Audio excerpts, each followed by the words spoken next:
Hello दोस्तों, आज हम 10th क्लास के मैथ में 14.1 एक्सरसाइज का क्वेश्चन नंबर 6 सॉल्व करेंगे। देखिए क्वेश्चन नंबर 6 हमसे कहता क्या है, और क्वेश्चन नंबर 6 जो है इस क्वेश्चन में हमें सॉल्व करना है कि कोई मोहल्ला है, ठीक है। किसी मोहल्ले के 25 परिवार हैं, किसी मोहल्ले के 25 परिवार जो हैं उनके खर्च दैनिक व्यय को यहाँ पर हमें टेबल में दर्शाया गया है। टेबल में हमें क्या दर्शाया गया है? दैनिक व्यय को दर्शाया गया है, ठीक है।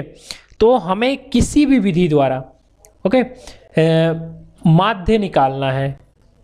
कोई भी मेथड लगा करके, जैसे हमने प्रत्यक्ष विधि, कल्पित माध्य विधि और पग विचलन विधि, 3 विधियां हमने इस चैप्टर में पढ़ी हैं। तीनों विधि में से किसी भी विधि का उपयोग करके हमें माध्य मीन फाइंड आउट करना है। ओके, तो देखिए यहाँ पर जो टेबल दे रखा है, दैनिक व्यय कितना है? 100 to 150, 150 to 200, 200 to 250, 250 to 300 and 300 to 350। उसमें जो परिवार हैं, ठीक है, तो 100 से 150 खर्च करने वाले, दैनिक रोज का खर्च करने वाले 4 परिवार हैं, जबकि 150 से 200 खर्च करने वाले 5 परिवार हैं, 200 से 250 खर्च करने वाले 12 परिवार हैं, और 250 से 300 खर्च करने वाले 2 परिवार हैं, और 300 से 350 खर्च करने वाले कितने परिवार हैं? 2 परिवार हैं। ओके, तो हमें इस क्वेश्चन से हमें क्या करना है? माध्य निकालना है। क्या फाइंड आउट करना है? माध्य, मीन फाइंड आउट करना है। ओके, ये हमें फाइंड आउट करना है। तो इसके लिए हम देखते हैं कि इसमें h कितना है। ओके, क्योंकि इंटरवल जो है वो 100 to 150 है, तो हम h सबसे पहले देख लेते हैं। h हमारे पास कितने का अंतराल है? 50 का अंतराल है। h हमारे पास 50 का अंतराल है, ठीक है। और हमें समीशन fi भी कितना दे रखा है? 25 परिवारों का दे रखा है, ठीक है। तो चलिए हम टेबल पे आते हैं और टेबल पे सॉल्व करेंगे।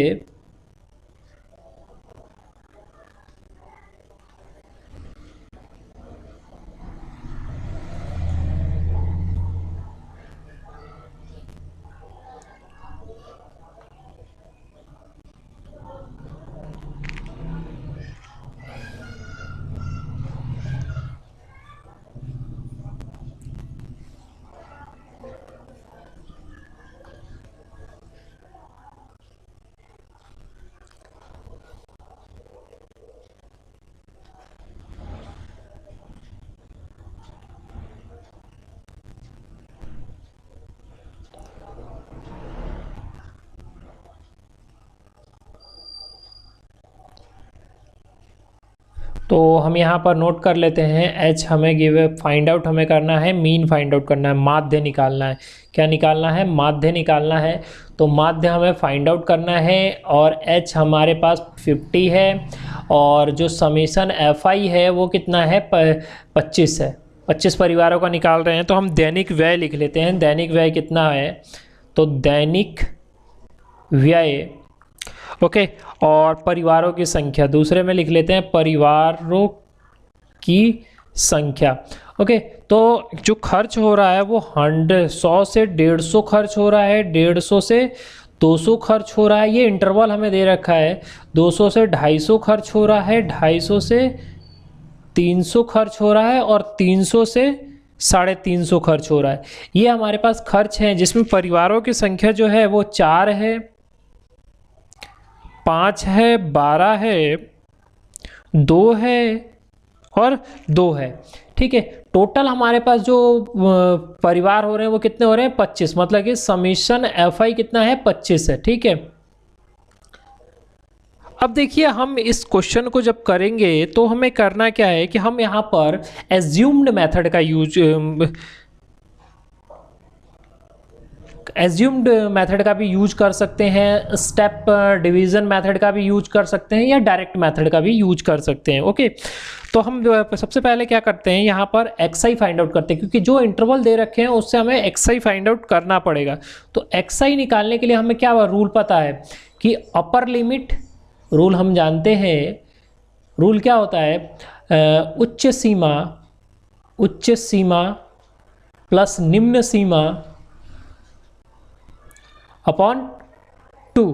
ये रूल होता है एक्सआई फाइंड आउट करने के लिए। एक्सआई बराबर क्या होता है, उच्च सीमा प्लस निम्न सीमा अपॉन 2।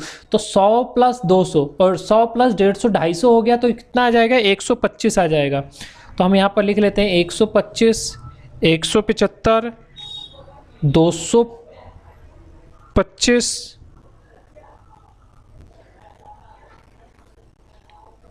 275 और 325। ये हमारे पास एक्सआई फाइंड आउट हो गया। ओके, अब देखिए हमने ऑलरेडी, हम यहाँ पर इस क्वेश्चन को सॉल्व करने के लिए हम स्टेप डिवीजन मेथड का यूज करेंगे। क्या करेंगे, पग विचलन विधि का उपयोग करेंगे। तो उसके लिए हमने ऑलरेडी आपको बताया था कि हमें एक कल्पित मान लेना होता है, एज्यूम्ड वैल्यू फाइंड आउट करनी होती है।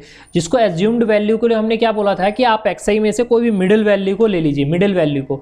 तो मिडिल वैल्यू क्या है, 225 है, इसको हमने ए मान लिया। तो अब डी आई फाइंड आउट करते हैं। डी आई इक्वल टू क्या होता है, एक्सआई माइनस 225। 225 क्या है, ए है। ओके, तो अब यहाँ पर हम जब इसे सॉल्व करते हैं तो हमारे पास कितना आ जाएगा, माइनस का 100 आ जाएगा, माइनस का 50, 0, 50 और 100। ये हमारे पास डी आई फाइंड आउट हो गया। अब हमें यू आई फाइंड आउट करने के लिए यू आई क्या होता है, U I equal to D I upon 2 होता है। तो माइनस 50, सॉरी एच होता है, क्या होता है, एच होता है। तो हमारे पास कितना आ जाएगा,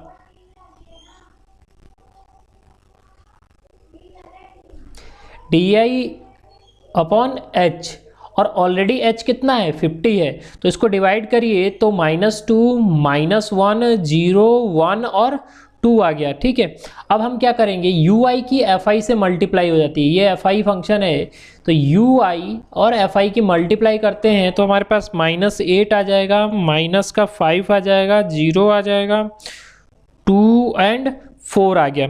ओके, इसका सम हम फाइंड आउट कर लेते हैं। Summation F I U I, summation F I U I कितना हो गया, माइनस का 13 हो गया, ये माइनस का 13 और प्लस का 6। तो माइनस का 13 में से प्लस का 6 जाएगा तो माइनस का 7 आ गया। ओके, अब हम क्या करेंगे, एज्यूम्ड मेथड में हम डायरेक्ट फार्मूले का यूज करते हैं। देखिए फार्मूला हमारे पास क्या है, फार्मूला जो होता है मान, मैं यहाँ लिख देता हूँ, पग विचलन विधि, पग विचलन विधि का उपयोग कर रहे हैं। तो माध्य एक्स बार इक्वल टू क्या होता है, A I plus summation U I F I upon summation F I into H. Okay, तो अब देखिए ए आई हमने कितना ले रखा है, 225 ले रखा है, कितना है 225 प्लस एफ आई कितना आ गया, -7 आ गया, अपॉन ये कितना आ गया 25, एफ आई कितना है 25, इंटू एच कितना है 50 है। अब हम इसे क्या करते हैं, सॉल्व करते हैं। तो जैसे ही हम इसे सॉल्व करेंगे तो कितना आ जाएगा, 25 दूनी 50। तो 225 प्लस -7 इंटू 2। ओके, तो कितना आ जाएगा, माइनस का 14 आ जाएगा, 225 माइनस 14 इक्वल टू कितना आ जाएगा 211। तो हमारे पास जो माध्य आया एक्स बार इक्वल टू कितना आ गया 211। ये हमारा आंसर हो गया, किस विधि से, पग विचलन विधि से। ठीक है, तो जो परिवार का माध्य है, भोजन पे जो माध्य व्यय हो रहा है वो कितना है, 211 रुपये माध्य व्यय हो रहा है। चलिए इसी तरह से हम क्वेश्चन नेक्स्ट पे बात करते हैं, क्वेश्चन नंबर 7 पे बात करते हैं। क्वेश्चन नंबर 7 हमसे कहता क्या है, आइए देखते हैं। एक क्वेश्चन नंबर क्या कह रहा है कि the find the concentration of SO2 sulphur dioxide in the air in part per million ppm। ठीक है, तो the data was collected the 30 locations in the critical city then the present below. ठीक है, हमारे पास सांद्रता दे रखी है ppm में SO2 की। ठीक है, और उसकी फ्रीक्वेंसी हमें FI हमें यहाँ पर गिवन है, कितने एसिटी के 30 जगहों। तो SO2 की जो हमें सांद्रता दे रखी है, इसके हिसाब से हम क्या करेंगे, टेबल बनाएंगे। ओके, तो चलिए हम टेबल बनाते हैं पहले।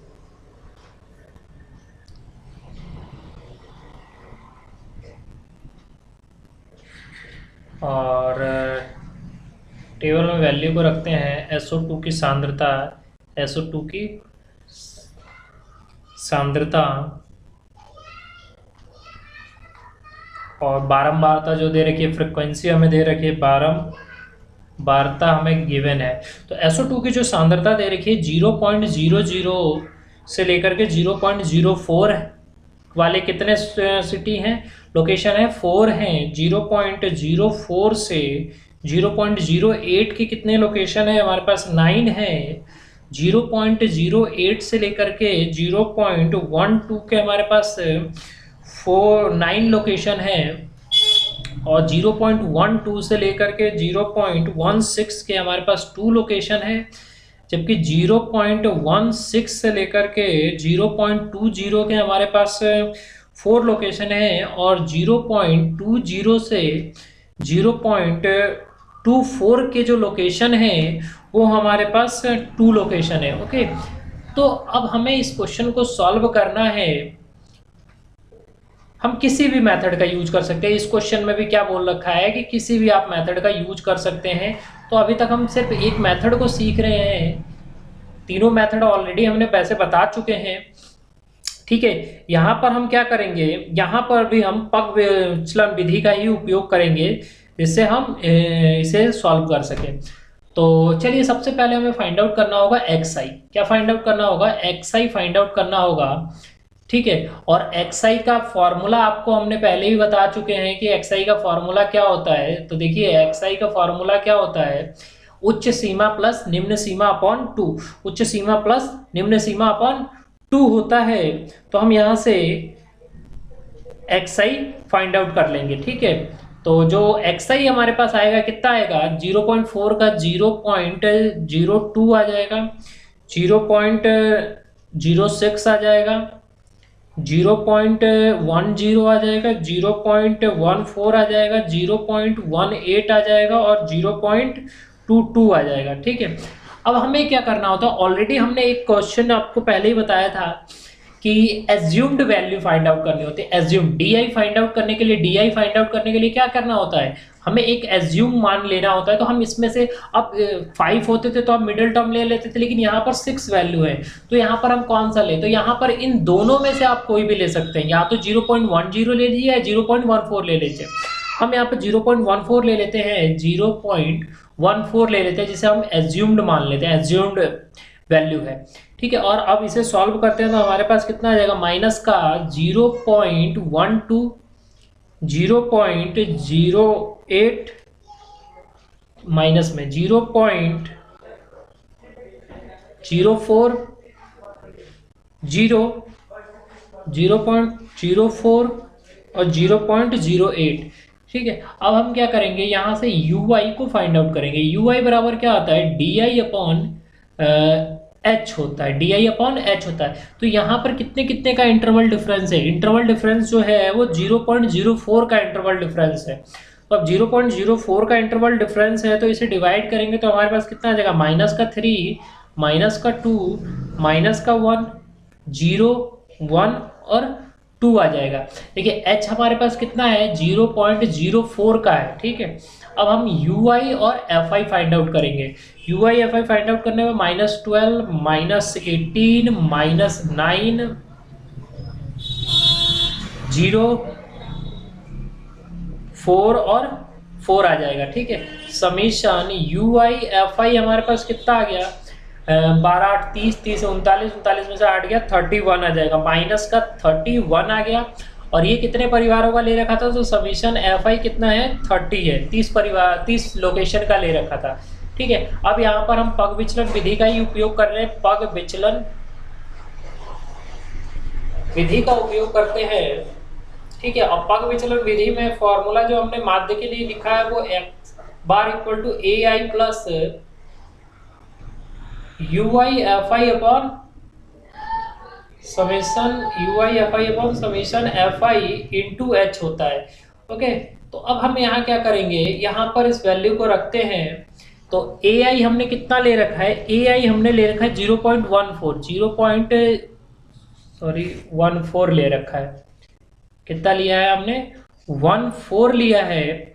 और समीशन fi कितना आ गया, माइनस का 31 अपॉन 30 इंटू h कितना है, 0.04 है, ठीक है। अब हम इसे सॉल्व करते हैं, तो सॉल्व करने के बाद हमारे पास जो वैल्यू आएगी वो 0.14 माइनस, देखिए हम यहाँ सॉल्व करेंगे तो इसको कंप्लीटली सॉल्व करने के बाद जो वैल्यू आ जाएगा वो 0.04133 आ जाएगा। ठीक है, तो हम जो इसका आंसर 0.099, ठीक है, 0.099 एक्स बार आ गया। ठीक, तो माध्य जो हो गया वो कितना आ गया हमारे पास, SO2 की जो सांद्रता है माध्य में वो आ गई, SO2 की